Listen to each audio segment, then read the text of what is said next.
भागवत कुंद कुंदशों में ग्रंथराज पंचायत काजी में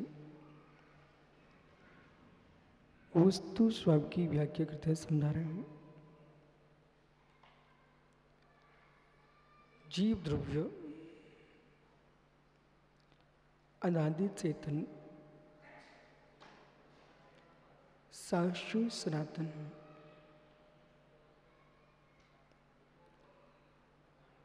चेतन दृष्टि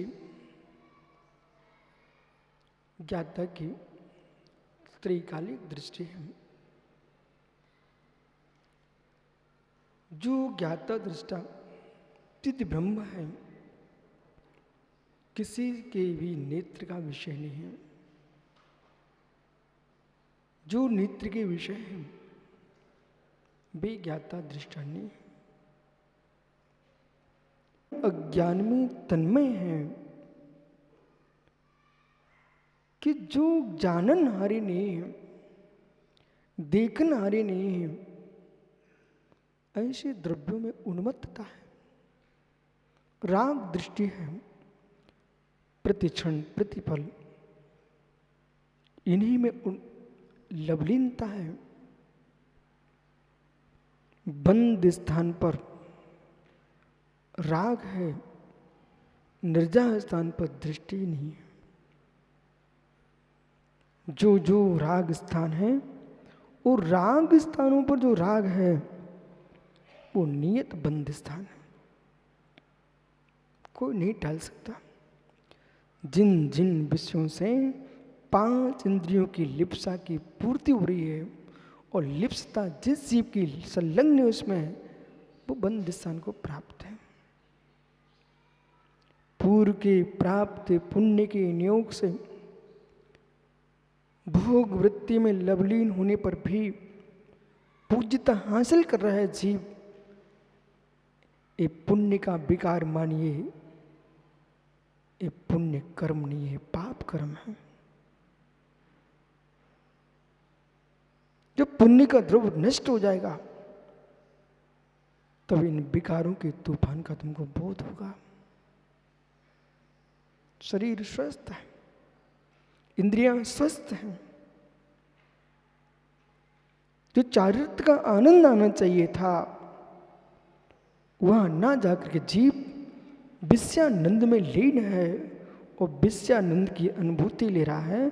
विषय आशा कषाय, तीन विषय ध्यान रखना, विषय आशा कषाय।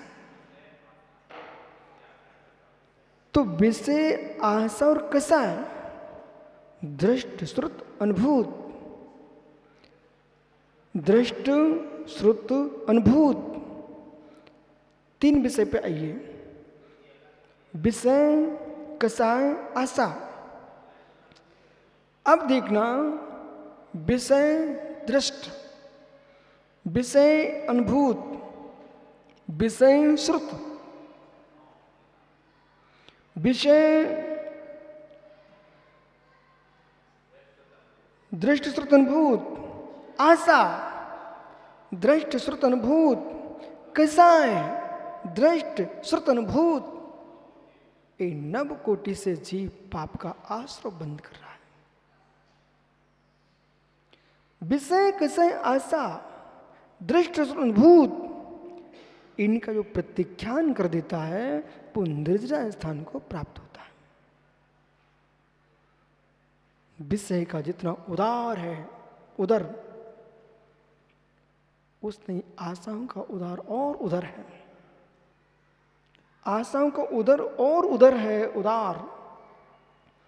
कषाय तो भ्राट ही है। स्पर्श इंद्रिय का भोग, रसन इंद्रिय का भोग,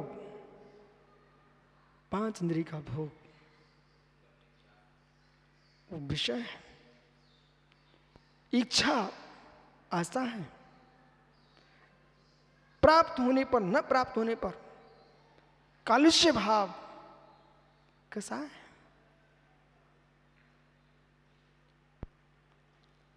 अब चरणान योग की पद्धति कहेगी इनका त्याग कर दो। द्रव्यान योग में प्रवेश करने के लिए इनका त्याग करना ही पड़ेगा। ब्रह्म के पालन किए बिना ब्रह्म में लीन हो नहीं सकता, और ब्रह्म में लीन हुए बिना यथाख्यात चारित्र को प्राप्त हो नहीं सकता। यथाख्यात चारित्र के बिना कर्म का क्षय कर नहीं सकता।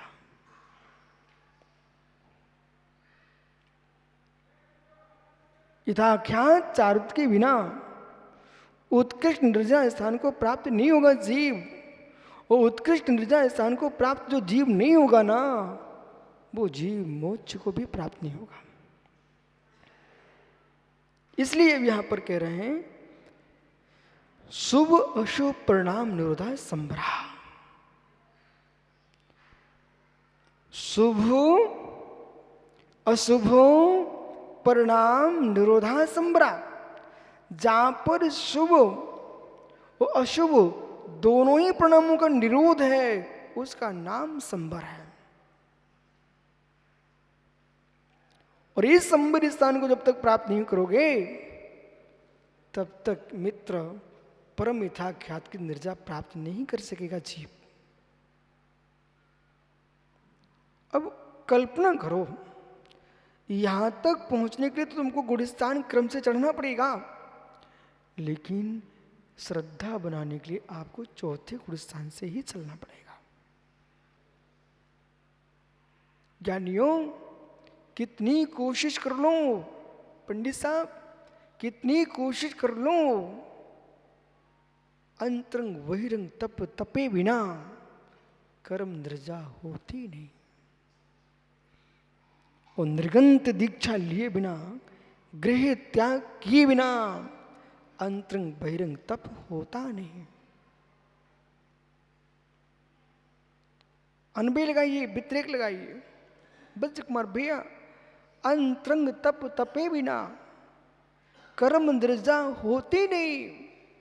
और मित्र अंतरंग बहिरंग परिग्रह त्याग किए बिना अंतरंग बहिरंग तप होता नहीं।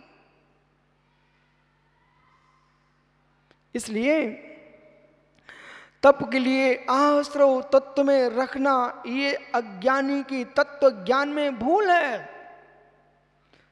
तप आश्रव तत्व नहीं है, तप संबर निर्जा तत्व है।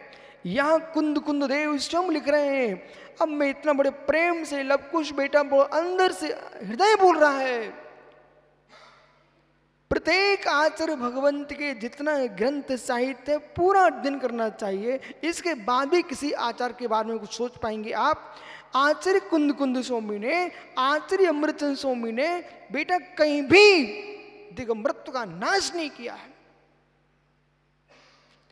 आचार्य कुंद कुंद देव ने अपने ग्रंथों में स्पष्ट लिखा हुआ है, नव सज्जय वत धरो जीर्ण शासन होती थिरो लग्गो विमुख मग्गो से समज्ञ सब्बे। इस गाथा को लिखने वाला लब कौन है? इस गाथा बेटा याद कर लेना।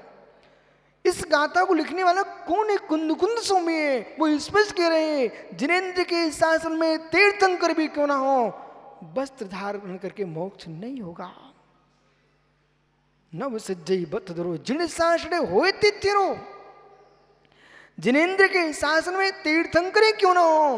अब पंडित साहब को जीव अध्यात्म विद्या के अक्षरों को पढ़ करके संतुष्ट हो रहा है, बोले चार से कुछ नहीं होता है, सम्यक प्राप्त करो। अरे सम्यक प्राप्त करो, हम सम्यक के शत्रु नहीं है, हम तो यूं कह रहे हैं उत्पत्ति वृद्धि रक्षांगम।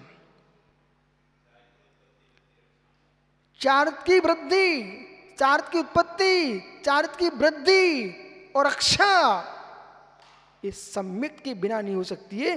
बीजा भावे तरोरिव, जैसे बीज के अभाव में वृक्ष की न उत्पत्ति है, न वृद्धि है, न रक्षण है, न फलोदय, कुछ भी नहीं है। लेकिन बीज हाथ में है तो मित्र न वृद्धि है, न उत्पत्ति है, न रक्षा है, न फलोदय है।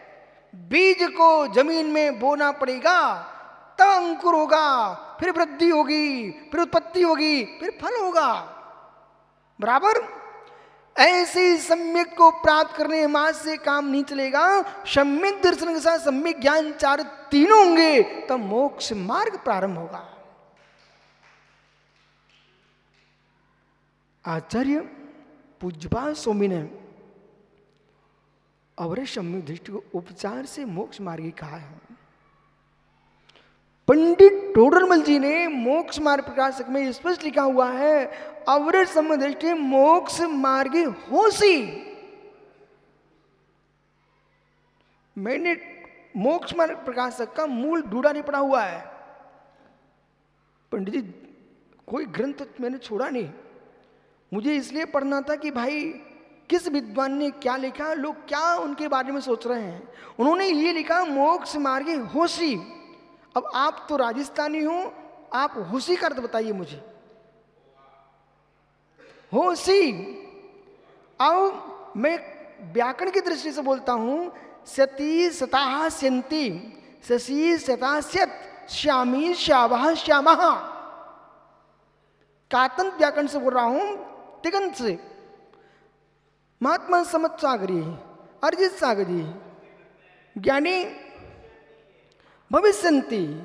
अब भविष्यंती में सती सताह स्यंती, शशि सता स्यत, श्यामी श्यावः श्यामः। जब ये हम विभक्तियां प्रत्यय लगाते हैं तो क्या बोलेंगे?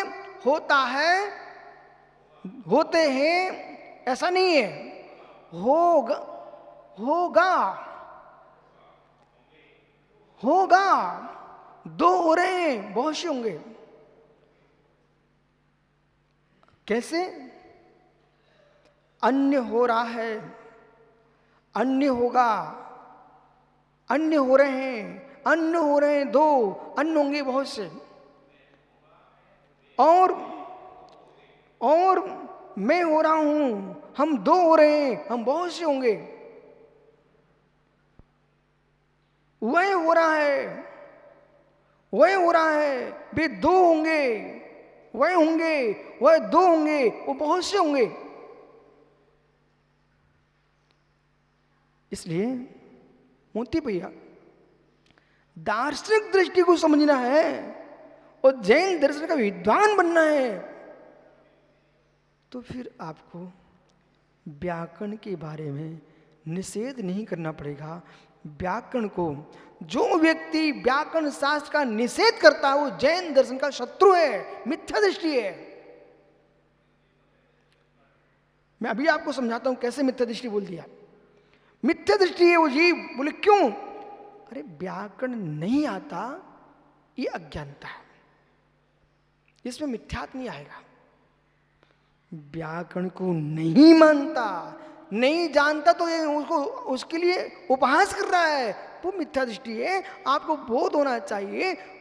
राजवार्तिक ग्रंथ में आचार्य प्रवर भट्ट अकलंक स्वामी ने द्वादशांग की परिभाषा लिखी हुई है।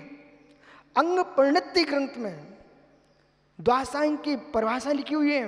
गोमट सार जीव कांड में द्वादशांग की व्याख्या की गई है। आचार्य पूज्यपाद स्वामी ने श्रुत भक्ति में द्वादशांग की परिभाषाएं लिखी हुई है। मित्र, त्रिलोक सागर, त्रिलोक पंडित जैसे ग्रंथ देखिए। सुब्रत सागरी बेटा कहीं समय मिल जाए, त्रिलोक पंडित में 64 रिद्धियों की व्याख्या लिखी हुई है।